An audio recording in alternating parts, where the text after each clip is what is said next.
And I give you the most banned woman in the world and my friend Laura Loomer.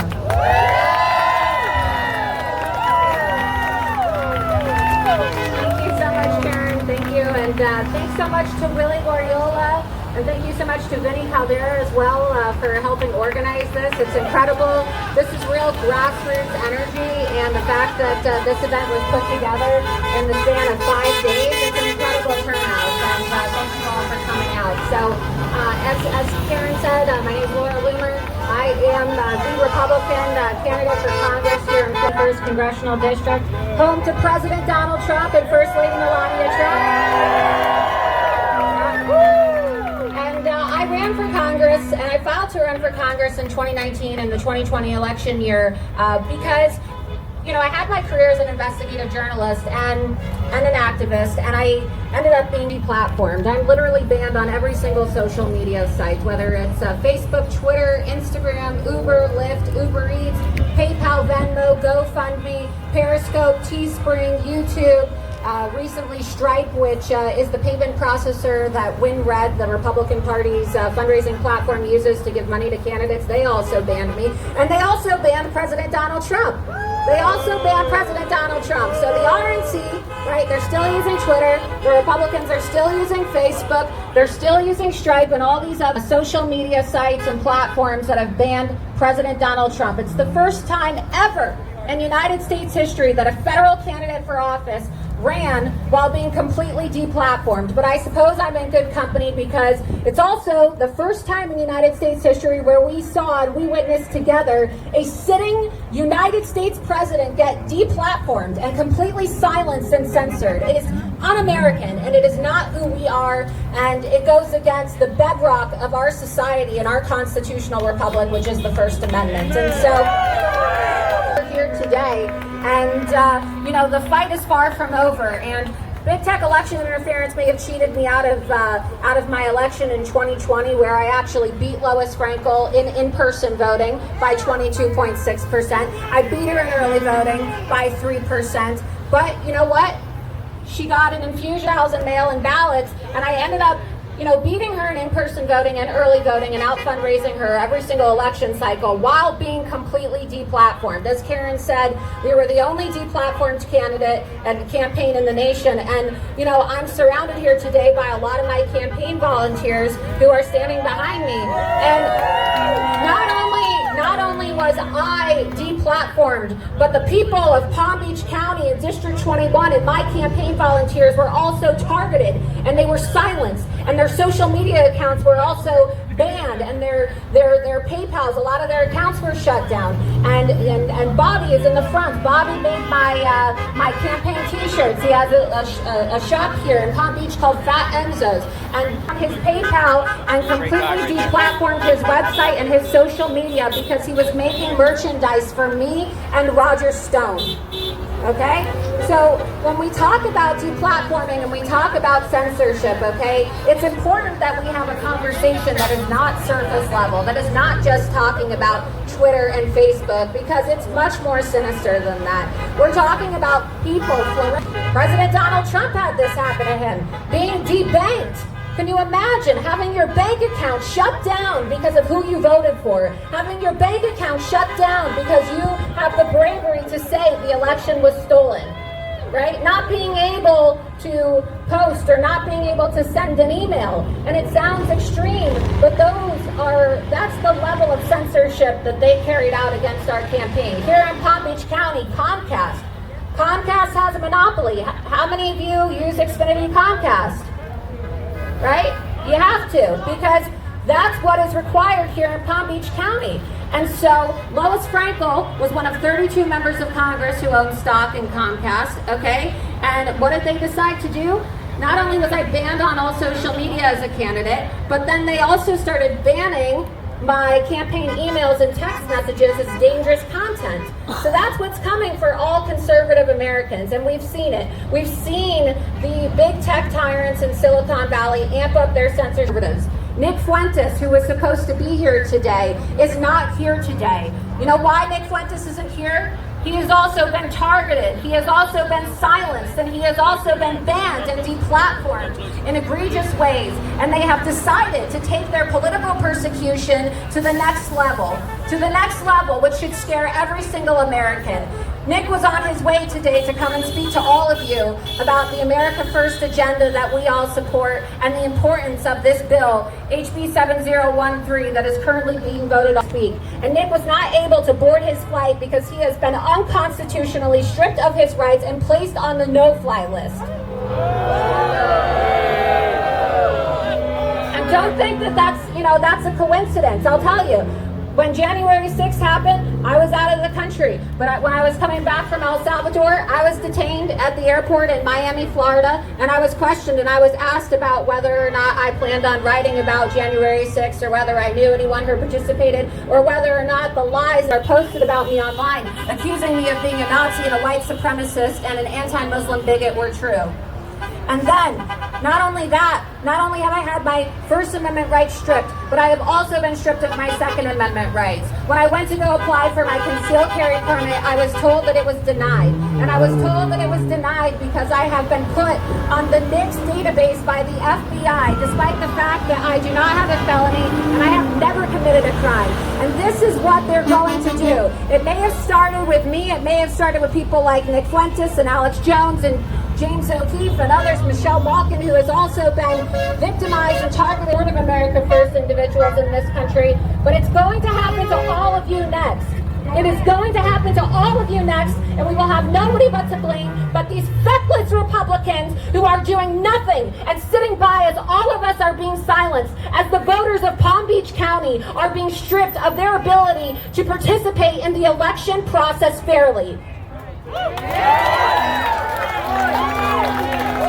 You know, I felt defeated when the election results came in and the mail-in ballots and the election interference robbed me of my election. And I know a lot of people are feeling defeated right now and they're wondering, what is the purpose? What is the point? What is the reason why we should even keep going if they are just going to steal elections? Well, I'll tell you. Election interference and big tech social media censorship are one and the same issue. The people who stole the election are the big tech social media tyrants. People like Mark Zuckerberg and Jack Dorsey. People like Mark Zuckerberg, the CEO of Facebook, who funneled over $400 million into swing states for election efforts. Where do you think that money went? Where do you think that money went? It is an illegal in-kind contribution when you decide to give one candidate access to social media while denying the other. And so my question to these Republicans who are voting on HB 7013 right now as we speak, are you discriminating against the definition of candidates in your bill? Why not apply all of the fines equally?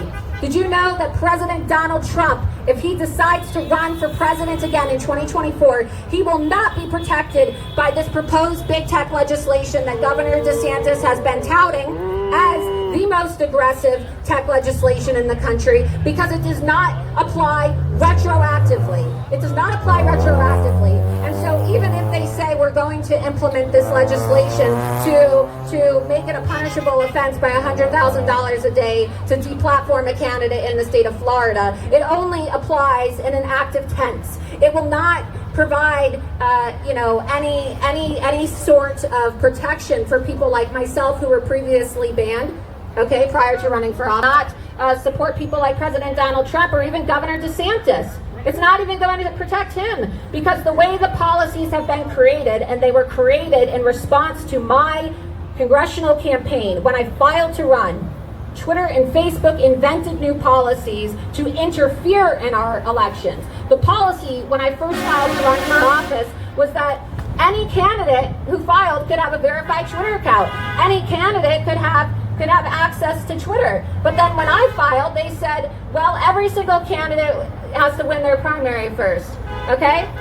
Then the social justice Democrats, the communists who are running against the incumbent Democrats said, well, that's not fair, what about us? So then they changed their policy again to say everybody besides Laura Loomer.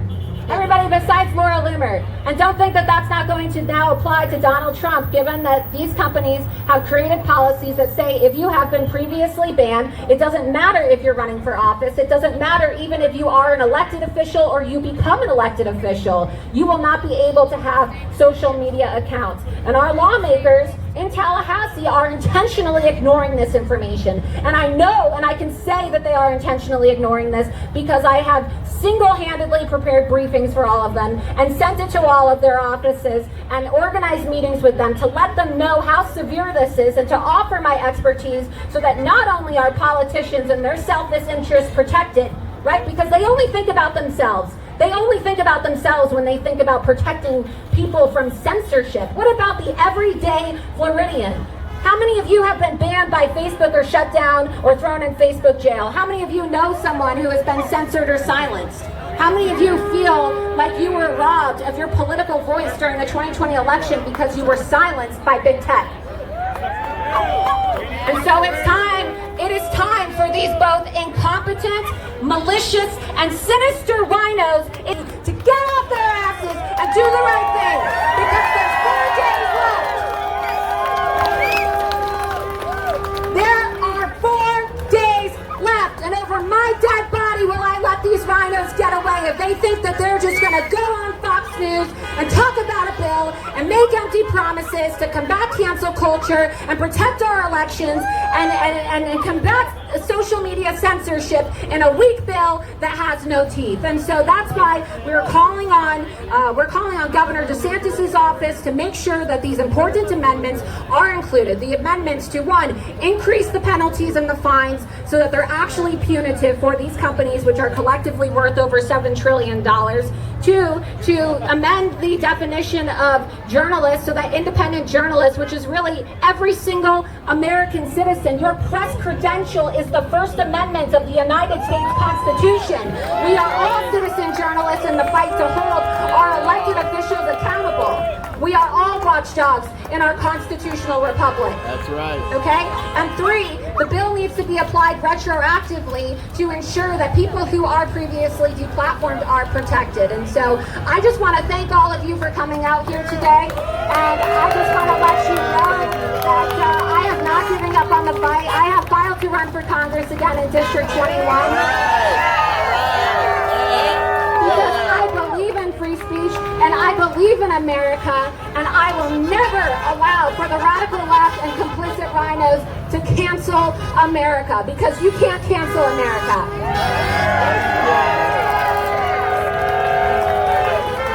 And so I want to introduce you not only as a mentor to me, not only who is an icon, really a true conservative icon, somebody who we all love and adore, somebody who has shaped the way for grassroots patriots and grassroots activism over the last 20 years, somebody who I look up to, and one of the only people who was in the mainstream media to have the balls to stand up for me and other people who have been viciously maligned and attacked and deplatformed and silenced. And so it's my honor to introduce my friend and conservative author and really just overall conservative badass warrior, Michelle Malkin.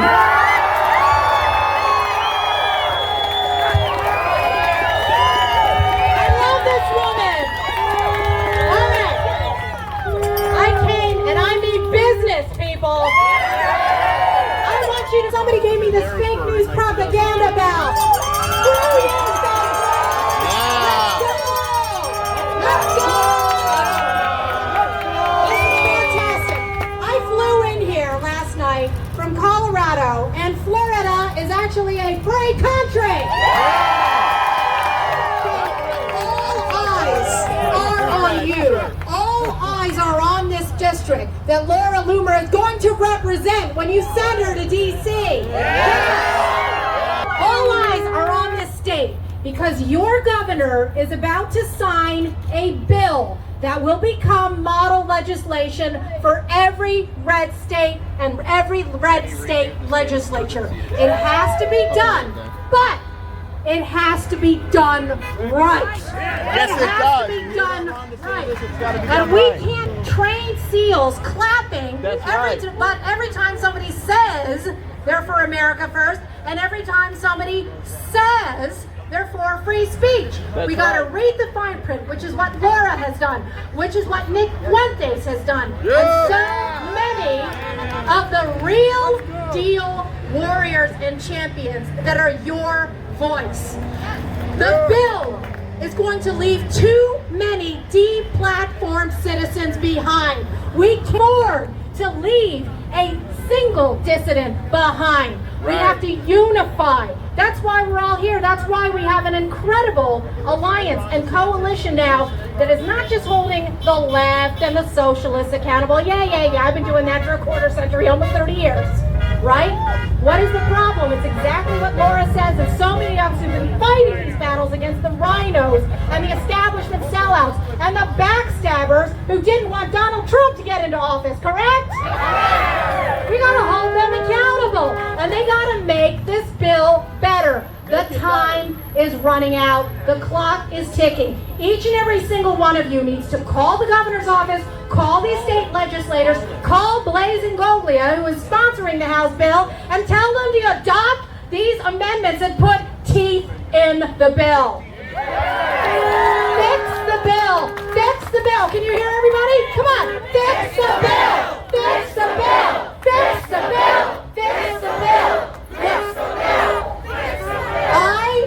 My career in both old media, this one, right, and new media. 15 years ago, I founded the first internet broadcast company. We got RSBN here. Thank you for what you did, right? 15 years ago, I had the vision to start such a company. It was too early, but at that time, believe it or not, YouTube was promoting our content. Wow, have times changed, right? And 15 years later, slow years later, as so many canaries in the coal mine have been warning about this deplatforming, systematic discrimination, the Republican establishment has done what? Nothing! Nothing!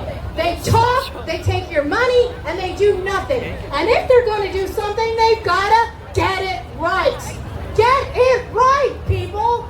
Because this model legislation is going to be passed like this, and everyone is going to claim credit for protecting all of you when so many of you are going to fall through the cracks. I don't do this anymore. I've had a blessed career over the last 25, 30 years. Look what's happened over that time. How many of you watch Fox News anymore? No! Yeah. And what's happened to the Republican Party has happened to Fox News, and it's happened to the once great promise of social media as an egalitarian platform that gave voices to all. And now, as Laura asked you, so many of you know, either experienced yourself or know somebody close to you, family member, coworker, who no longer has a voice. And you don't have to be a big blue check mark. You don't have to be a leader like Laura or Lauren Witzke, who will be addressing you, or Nick Fuentes, or all of the next generation of podcasters and communicators and activists. You could just be some ordinary person, some no-name person, and the next minute you wake up and you have no voice. And when you have no voice, you have no choice. This is why this battle is, as Nick said in his America First live stream earlier today, an existential battle. It's about our First Amendment rights, and our Second Amendment rights, and our Fourth, and our Sixth, and our Eighth, and our 10th, and our 14th Amendment rights. All of them. And look what's under attack. Every institution that represents the historic American nation. That's their enemy. Why do you think I wear this America First hat? Each part of it I mean. This country first, no other. This country or else. And this is more important than ever. This in-person engagement. The more you can rid your lives of these Silicon Valley oligarchs and diminish their power with your own choice to get them out of your lives, purge them as much as possible. Yes, those of us who are still hanging on, and I'm clinging, I got my first strike on YouTube last week for simply interviewing two Colorado moms who stood up in favor of religious and philosophical exemptions to mandatory vaccines. That's not allowed. That's not allowed. You're not allowed to challenge the international health bureaucrats. and the globalists. And Silicon Valley is putting their thumbs on the scale and still pretending to be a neutral platform. Bull crap. And the other kind. Right? Go ahead and say it. That's exactly what it does. Total feel good. Yes! That's what free speech is supposed to be about. Every dissenter of every kind. Raise your hands if you're a pro-lifer. Raise your hands if you conceal carry or exercise your Second Amendment rights. Raise your hands if you're a homeschooler. Yes! Raise your hands if you're an America First nationalist fighting mass migration. And raise your hands if you supported Donald Trump and believe this election was stolen. Raise your hands if you supported Loomer in her first run and gonna support her again in her second. Raise your hands if you are a believer in Christ. We're all together in this. I know I sound like High School Musical, but we are. We are all together, and we have to be like Spartacus, right? We have to stand up for each other. And you do enough in the Republican establishment and the swamp. They don't support us. They don't support the people. They pay lip service to us. They pay lip service to populist ideals. And they're going to try and fool you. And this is so important going forward as we head into 2022 and 2024. Oh, everybody's America First now. Bull. That's right. That's right. And it is incumbent and imperative that you know the difference, that you separate the real deal, the wheat from the chaff. And you have to organize in person now. All right, we're going retro. Get rid of your smartphone if you can do it, okay? Go retro. Go flip phone if you have to. And organize among yourselves. It's the only way. We are going to deplatform Silicon Valley.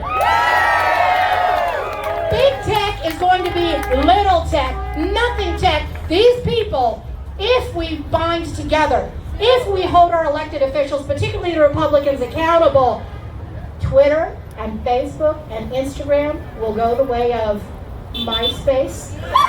Remember them? These people cannot hold dominion over us, especially if we know who holds dominion over us. Amen? That's right. Well, thank you so much. Take this energy, channel it, spend the next 48 to 72 hours bombarding DeSantis and the Republican state legislators to get it done, get it right, break up big tech, and stop the bias. God bless you. And it is my pleasure. I want to thank Nick for raising the flag and bringing us all here along with Laura. And now I'm going to introduce you, and Karen as well. I'm going to introduce you to Lauren Witzke. Yes, that's Lauren, the former Senate Republican candidate from Delaware who challenged the swamp and the establishment to talk about her experience with deplatforming, why she's here.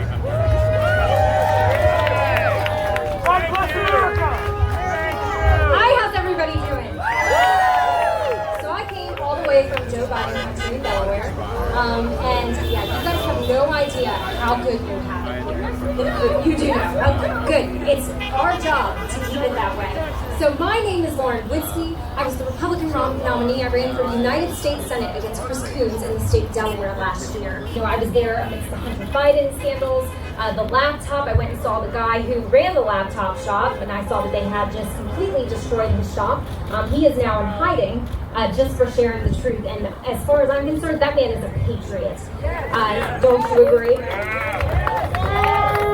But currently now, I am the spokeswoman for Hold the Line PAC. You might be familiar with our work. We just pushed through election reform legislation in Georgia that caused the Stacey Abrams MLB meltdown. Is everybody aware of that? You want to know how we did that?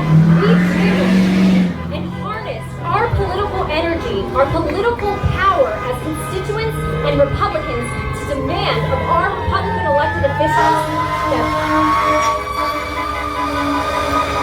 that we wanted election integrity or we were going to replace them. And we can do that. We can no longer tolerate evil. We can no longer tolerate compromise because that's treason. Any compromise with the left right now, in the likes of Maxine Waters and Stacey Abrams, that is treason. But today I'm not here to talk to you about election integrity. I'm here to talk to you about Christian persecution here in the United States. I myself am a Jesus-loving Christian. Jesus set me free. Yes. Jesus set me free from years of drug addiction, drug dealing, and he radically changed me and just placed me in the political realm. Yeah, he is so good. He is so real, and he loves us so much. You know, this is a Christian nation founded on Christian principles by Christians fleeing religious persecution. That is why the satanic world order hates us so much. That is why they are trying to destroy our country. And big tech works as an arm for the satanic world order. So, like I said before, which brings me back to my point, compromise with these people is treason. Why would our Republican elected officials not take a moment or even take the opportunity, seize the opportunity that we have this week to castrate the biggest enemy against the Christian people here in Florida? So, a little bit about me. So I was banned from Twitter for saying one word, and that word was demonic. So there was a pedophile transgender on Twitter talking about how little girls who get raped in the bathroom or sexually assaulted by other transgenders, they asked for it because they are kinky and that they aren't as innocent as anybody thinks. Pure evil, demonic. So I shared it and I said, "This is demonic." I just said the word demonic. I was instantly banned from for hate speech. Lost my account with 70,000 followers. You know, the political persecution against Christians specifically is real. They are coming for us. We are their greatest enemy because we stand in truth and righteousness, and we stand with Jesus Christ. You know, today, Nick Fuentes, one of our speakers, is a very strong Christian who has advocated for Christian values and bringing them back into the GOP. Don't you agree it's long past time that we bring Jesus back into government?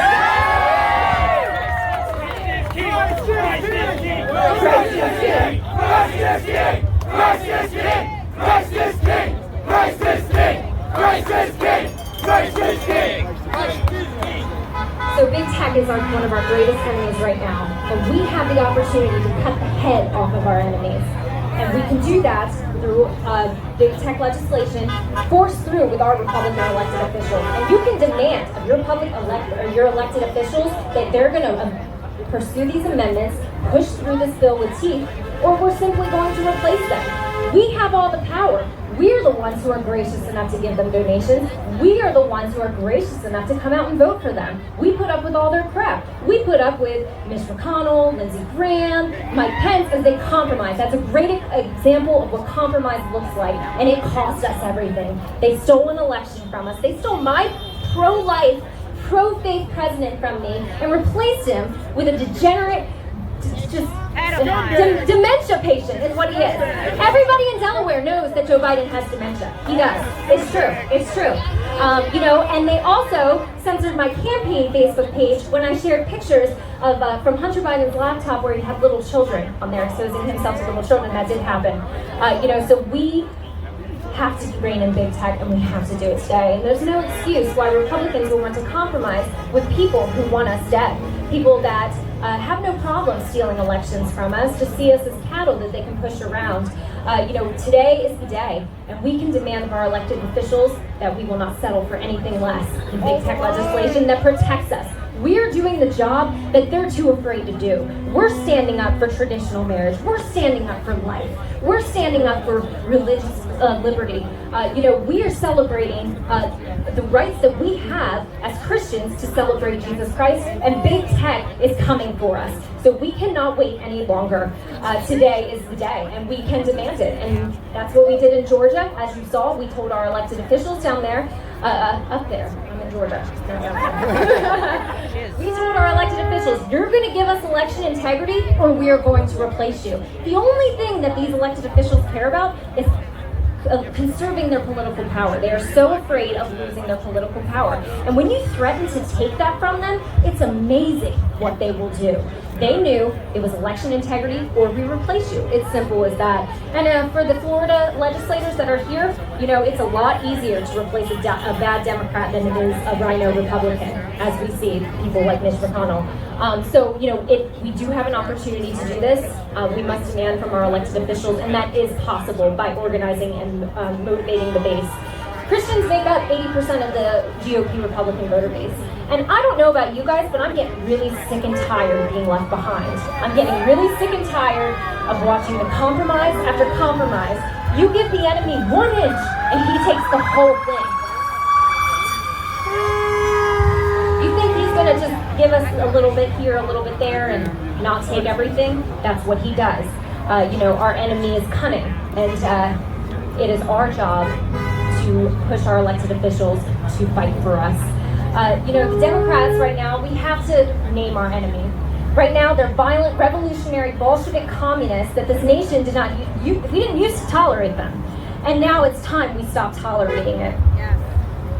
I went on a rant, so I'm gonna go on my Okay. Remember the war being waged on Christians and conservative activists, and act accordingly. We cannot afford to be tolerant and compromising with evil. We are losing our country. We are running out of time. The Florida legislature has a few days to amend the big tech bill in a way that neuters our enemy and gives Christians and conservatives a fair shot at fighting back. I'm asking every Republican elected official that's possibly watching this to act quickly and amend Governor DeSantis' bill in a way that punishes big tech to the fullest extent that they can be punished. That's right. That's right.